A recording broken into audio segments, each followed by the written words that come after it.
Welcome to the Mind vs. Action journey, where every week I will share experiences, thoughts, and ideas on how you can go from thoughts in your mind to actually taking actions. Life is not formed by just what is in our mind, but by actually taking action on what is in our mind. It is not enough to simply hope, think, and wish. We must take action. Life is random, not the one we deliberately choose to live, rather, the event outside of our control. Sometimes bad luck strikes. We must live on anyway. Pivot if we have to, find a different way, or simply learn to accept and move on. I was 17 years old when I fathered my first child. However, I did not get to experience the first 3 years of his life. His mother, 17 at the time as well, a couple months older than I, were what we thought madly in love. Teenage love, that is. His mom and I met at work. She was supposed to hook up with one of my friends, but that never happened, and instead, we started hanging out. It all started at a work beach party. She didn't have a ride after to get home, so I took her home, and we hit it off from there. We became inseparable. We literally did everything together, and her parents would even allow me to spend the night at her home in her room almost every night.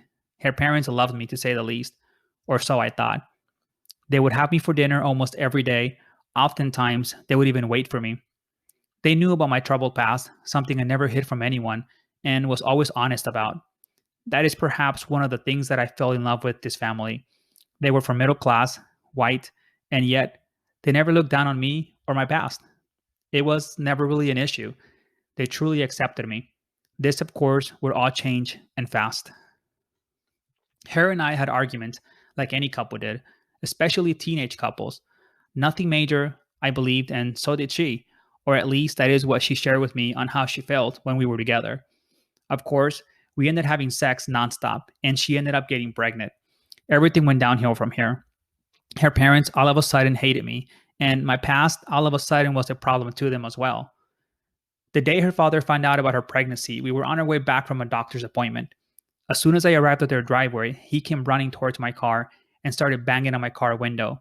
Good thing it didn't break, or who knows what would he have done to me. The guy is huge, and he was furious.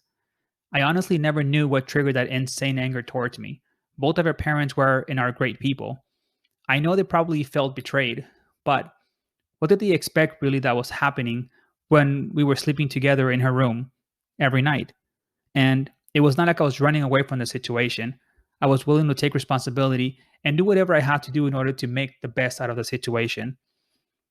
After that day of her dad banging on my car window, I only saw her one more time before she vanished for the next 3 years. I tried and tried to get a hold of her, and the parents wouldn't allow for her to communicate with me at all. I don't know why she allowed herself to be controlled by her parents.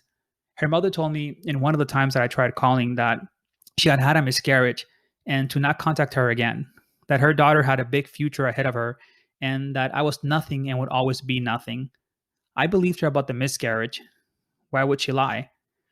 But my gut would not let me be. So around the time she would have given birth, I started driving around her house. And in one of those days, in front of her door was a bouquet of flowers and a small teddy bear with a note. I took the note, left the flowers, and yes, of course, the teddy bear. On the note, it said, "Something for you and something for your baby boy." I still have this note. In that moment, I felt rage, excitement, and confusion. I didn't know what to do. I had my sister help me by calling every single hospital available, and nothing. She had left the city with her parents, never to be seen again. I searched and searched for almost 3 years until I finally found them living in a different city. Still not knowing whether she did have our baby or not, I made up this insane plan with the girlfriend I had at the time that included creating a fake survey about kids, all in hopes of finding out if there was really a child living in that home. A plan that really never materialized because when we got to their home, a red tricycle with a license plate that had his name was sitting in the front door. And so what I did was to fight for my rights as a father, but through court. The next day, I made a 2-hour drive back again to file my petition at the local family court where she lived, as the case had to be heard in the county where my son lived, not where I lived.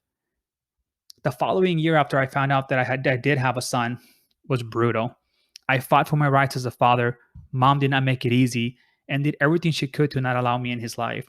In the end, she lost, and I was able to be in his life. He is now 16 years old, and we have been in each other's life for the past 13 years. I am sometimes asked if I hold a grudge against my son's mother or grandparents. I don't. They did and have done an amazing job raising him. And because of how things unfolded, I now have two other beautiful children that would not be here today if it were not for how things took place. A harsh reality, but a real one that simply does not allow me to hate anything on how things unfolded. I share my story in the hopes that someone hearing or reading it will find some hope in knowing that any events that have taken place in their lives that perhaps turned sour with no fault on their own can have a positive ending. But of course, this someone must take action and never lose hope, and most importantly, never stop living life fully because of certain events. There are events that happen in our lives that can never be changed, that is for sure. But even in these experiences, something can be learned that can help our future selves. At the very least, experiences that unfortunately hurt us in some way and that cannot be undone make our mind stronger. A mind that is fortified because of experiences can never go back to where it was before. It will forever remain stronger, allowing us to become more resilient individuals. Never lose hope and know that the sun always rises tomorrow, no matter what.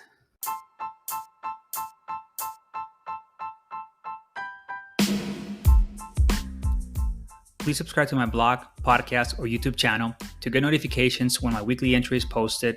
I promise I will never disappoint. Thank you. Until next time, I challenge you to own your thoughts, actions, process, results, and ultimately your life story. Most importantly, I challenge you to go from thoughts in your mind to taking actual actions on those thoughts, as nothing happens until actions are taken.